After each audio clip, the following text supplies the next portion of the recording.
안녕하십니까. 대출 읽어주는 남자 대익남입니다. 요즘 제 상담 전화 중에서 정말 많은 분들이 이렇게 말씀을 하십니다. 기존에 주담대가 있는데 추가로 자금이 좀 더 필요해요. 근데 은행에서는 DSR 때문에 안 된다고 하네요. 또는 그런 방법이 없는 건가요? 이렇게 말씀들을 하시는데요. 결론부터 말씀드리면 은행은 안 해주지만 방법은 있습니다. 오늘은 그 이유를 아주 쉽게 설명을 드릴게요.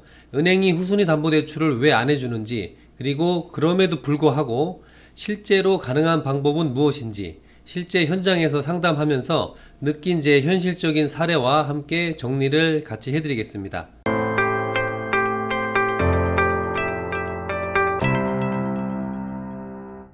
먼저 기본 개념부터 짚고 가야 되겠죠. 후순위 담보대출이란 이미 1순위 근저당이 설정되어 있는 부동산에 두 번째로 담보를 설정하고 추가로 돈을 빌리는 것을 말합니다.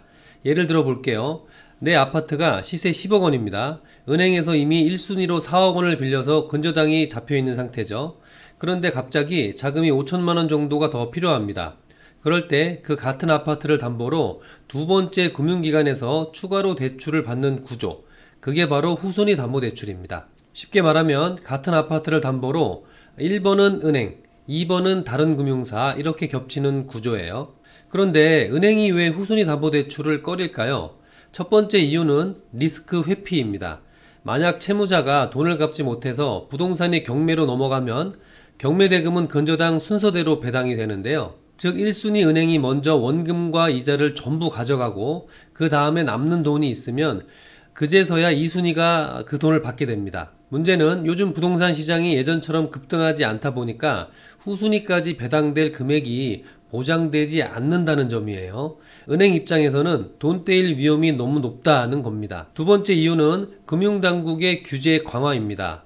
10.15 대출 규제 이후로 은행은 DSR 규제를 훨씬 더 엄격하게 적용받습니다. 이제는 기존 주택담보대출뿐만 아니라 신용대출, 카드론, 자동차 할부까지 전부 합산돼서 계산을 해요.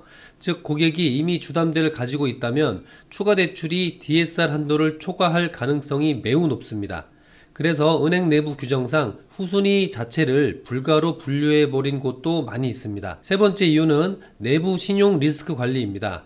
은행은 대출 심사 시 연체 위험도와 채권 회수 가능성을 철저히 따지는데요.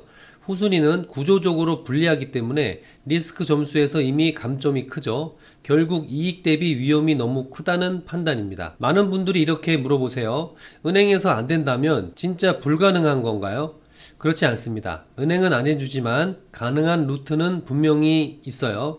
바로 이금융권, 새마을금고, 신협, 단인농협 같은 그런 상호금융권이 있고요. 저축은행, 캐피탈, 보험사 같은 금융사가 있습니다. 이 금융사들은 은행보다는 심사 기준이 조금 더 유연합니다. DSR보다는 담보의 실제 가치, 즉 시세 대비 총 채권 비율, LTV를 말하는 거죠. 그것들을 중심으로 보기 때문에 가능한 겁니다. 예를 들어 시세가 10억 원인데 1순위 은행 대출이 4억 원이라면 LTV는 40% 수준이죠. 여기에 이금융권이 후순위로 1억까지 추가해도 총 LTV가 50%라면 충분히 검토가 되는 대상이에요.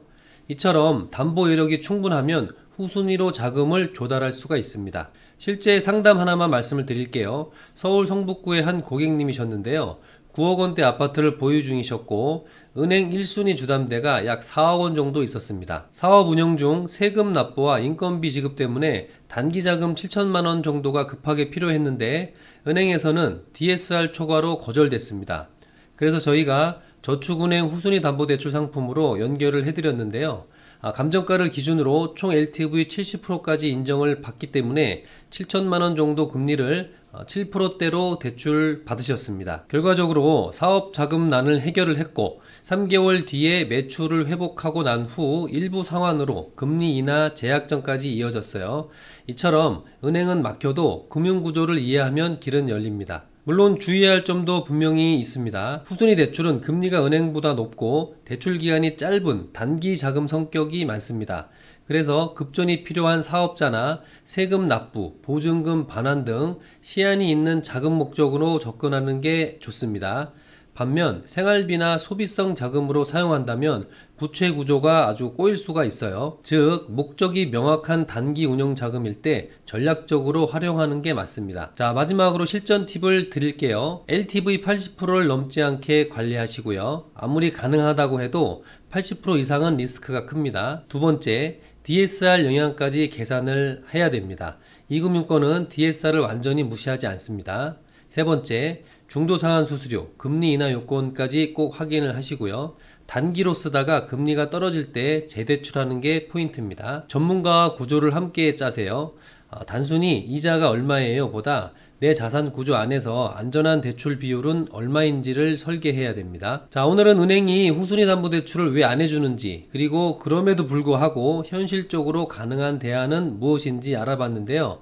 중요한 건 안 된다로 끝내지 않고 다른 방법으로 합법적으로 할 수 있는지를 찾는 겁니다.